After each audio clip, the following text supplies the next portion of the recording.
அதுக்காக கூட நான் அதிகமாக நன்றி செலுத்திக் கொள்கிறேன்.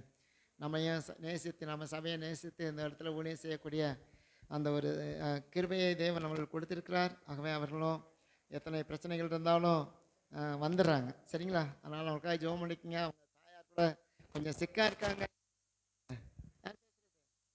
இப்போ களிமாவா என்னாச்சு? ரெண்டு பாட்டியும் பின்னால் அனுப்ப வேண்டியதான்.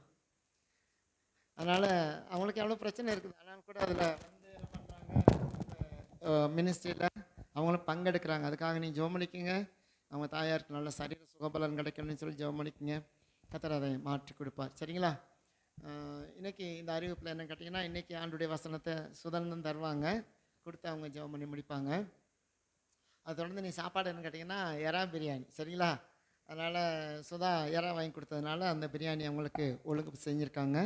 முடிஞ்ச பிறகு நீங்கள் சாப்பிட்டு போகலாம். அதுக்கு முன்னாடி நீங்கள் செய்தி முடிஞ்ச பிற்பாடு உங்களுக்கு இங்கே வந்து நம்முடைய அருமையான பிரபுடைய மகனுக்கு பிறந்தநாள் விழா. சரிங்களா? 13ஆம் தேதி தான் பிறந்தநாள். அவன் அந்த சர்மி நேற்று எனக்கு சொன்னது என்ன கேட்டிங்கன்னா, எல்லா பசங்களும் ஜெபம் பண்ணும் கேக் வெட்டும்போது என் பையனும் கூட இருக்கான், நான் அவனுக்கு வெட்டணும்னு ஆசைப்பட்றேன்னு சொல்லி அவனுக்கு இன்றைக்கி 13ஆம் தேதி பிறந்த நாளுக்கு இன்றைக்கே அவங்க கேக்கு நம்ம சபையில் வெட்டி உங்களுக்கு கேக் கொடுப்பாங்க. நீங்கள் சாப்பிட்ட பிற்பாடு எல்லாத்துக்கும் சர்மி பாயாசத்தை சாப்பிட்டவங்க மறக்க மாட்டாங்க, நல்லாயிருக்கும். சரியா? ஆமாம், அதான் பாரு சுதா பார்க்குது பாரு, அதனால் பாயாசம் கொண்டு வந்திருக்குது. சரியா? கேசரியும் பாயாசமும் இருக்குது, கேசரியும் இருக்குது. ஆமாம், ரெட்டத்தனையான ஆசீர்வாதம். அதனால் பிரியாணி சாப்பிட்டு பாயாசத்தை குடிச்சிட்டு கேசரியை திங்க முடியாது தின்னுங்க, இல்லைனா பார்சல் பண்ணி வீட்டுக்கு கொண்டு போங்க. பிரியாணி கொண்டு போகக்கூடாது. சரியா? பிரியாணி வந்து லிமிட்டு, பாயாசமும் கேசரியும் அன்லிமிட்டு. சரியா? அதனால் பார்த்துங்க. அது மாதிரி செஞ்சுருக்காங்க. ஆனால் இன்றைக்கி வந்து நிறையா நல்லா சபையாருக்கு நான் ஒரு தாழ்மையான வேண்டுகோள் தான் இது. 1ஆவது வாரம் வினோத்து அது எதாவது எடுத்து கொடுத்துருவாப்புல, 2ஆவது வாரம் சுதா, 3ஆவது வாரம் வந்து பவானி அக்கா, இப்படி 3 வாரம் அந்த இதில் புக் பண்ணிடுறாங்க. எஞ்சியுள்ள ஒரே ஒரு வாரம் 4ஆவது வாரம் அது என்னுடைய வாரம். சரிங்களா? அதனால் அதில் தான் நீங்கள் அதாவது செய்யணுன்னா செய்யலாம். ஏன்னு கேட்டிங்கன்னா, மதி அவங்க பையனுக்கு காது குத்தி மொட்டை அடிச்சிருக்காப்புல. அவங்க வீட்டை யாருமே ஒரு ஃபங்க்ஷனாக பண்ணல. அவங்க வீட்டை கணவன் மனைவி அவங்க குழந்தை, அவ்வளோதான், வேறு ஒன்றும் கிடையாது.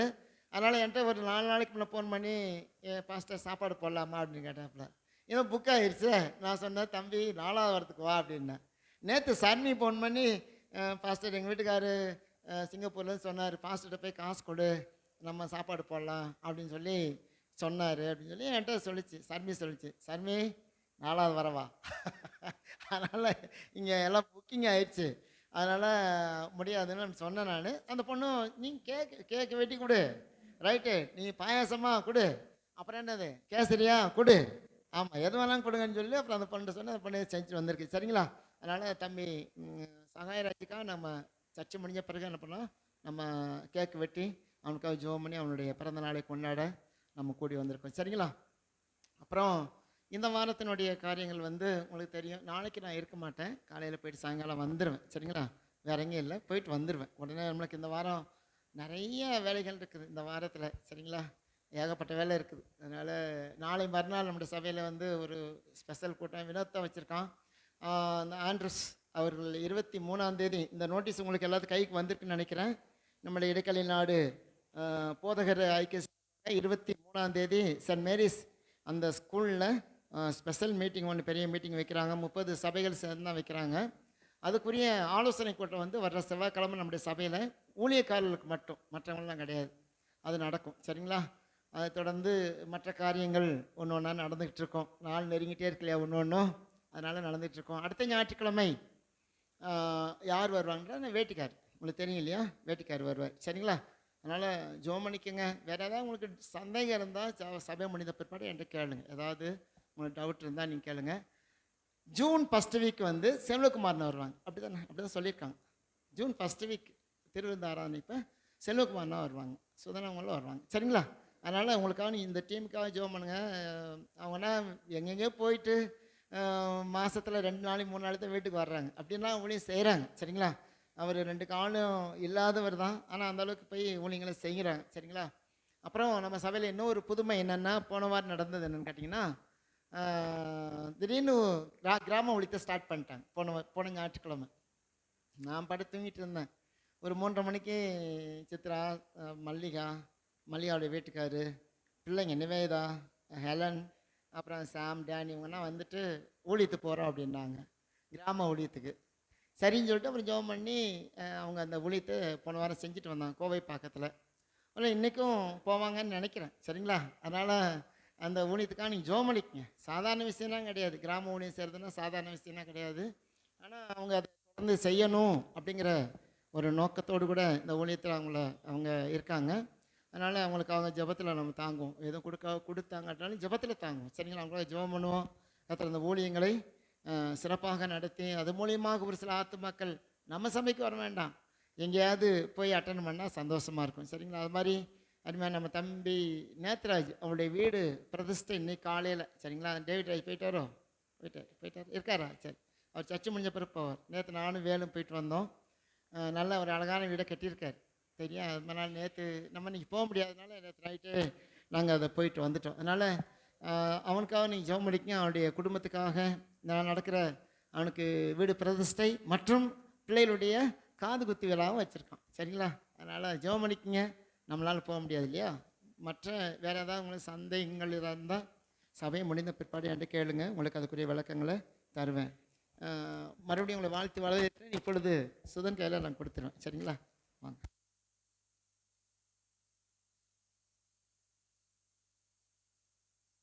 Praise the Lord. Hallelujah. Praise the Lord. Praise the Lord.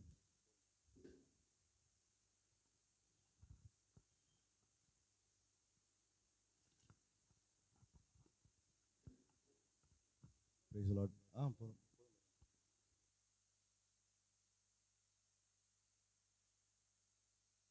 Hallelujah. சத்தம் ஒரு அலையிலே சொல்லலாமா? செல்வகுமார் அண்ணனால் வர முடியல இந்த வாட்டி, இந்த வாரம். அண்ணன் வந்து திண்டுக்கல்லில் ஒரு ஊழியத்தில் இருக்கிறாங்க. நாளைக்கு அங்கே இருக்கிற சபையில் வந்து விபிஎஸ் இருக்கிறனால வந்து அண்ணன் அங்கே போயிருக்கிறாங்க. கடந்த நாட்கள் அவங்களும் வந்து கொஞ்சம் பலவீனமாக இருந்தாங்க, ரொம்ப பலவீனம் ஆகிட்டாங்க நடுவில் அங்கே திண்டுக்கல்லில் இருக்கும் பொழுதே. ஸோ இப்போ பரவாயில்ல, ஏசப்பாடைய கிருபையில் அவங்களுக்காக தொடர்ந்து ஜெபிச்சுக்குங்க, அவங்க ஊழியத்துக்காக ஜெபிச்சுக்கிடுங்க. சரியா? நம்ம எல்லாரும் கர்த்தருடைய வார்த்தைக்கு முன்பாக போகிறதுக்கு முன்பாக நம்ம எல்லாரும் கண்களை மூடி ஒரு நிமிஷம் நம்ம ஆண்டவர் நோக்கி பார்க்கலாம்.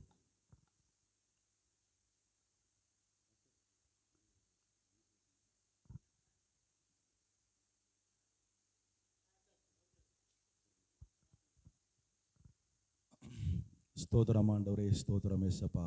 ஆண்டவரே, இந்த அருமையான இந்த காலை வேளையில் ஆண்டவரே எங்களை கூட்டி சேர்த்ததுக்காக கூட கோடி நன்றி ஆண்டவரே.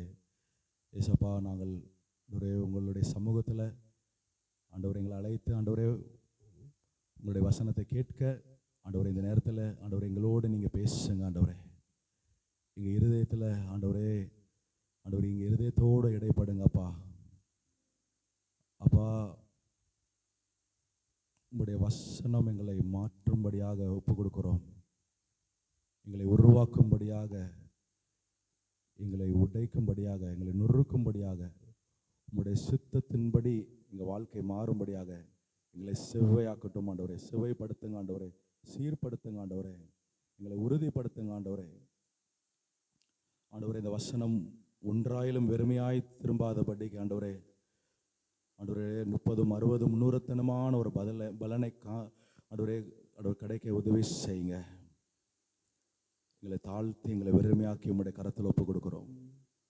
இயேசு கிறிஸ்துவின் மூலம் வேண்டிக் கொள்கிறோம் ஜீவனுள்ள நல்ல பிதாவே. ஆமேன், ஆமேன். நான் பேசுறது கேட்குதா? எல்லாருக்கும் நல்லா கேட்குதா? தெளிவாக கேட்குதா? சத்தம் ஒரு அலையிலே சொல்லலாமா? எத்தனை பேர் சந்தோஷமா இருக்கிறீங்க? எனக்கு வந்து என்ன பிரச்சனைனா, நான் தமிழில் எனக்கு எல்லா வார்த்தைகளும் எனக்கு வந்து சரியாக உச்சரிக்க வராது. அதனால சில வார்த்தைகளை நான் வந்து ஏதாவது தவறாக வந்து ப்ரொனவுன்ஸ் பண்ணியிருந்தால் தயவாக மன்னித்து கொள்ளுங்கள். ஏன்னா நான் வந்து தமிழ் தான், பட் வந்து என்ன சொல்கிறது, அந்த செகண்ட் லாங்குவேஜ் சொல்லுவாங்கள்ல, இரண்டாவது அந்த அதில் வந்து நான் தமிழ் இல்லை.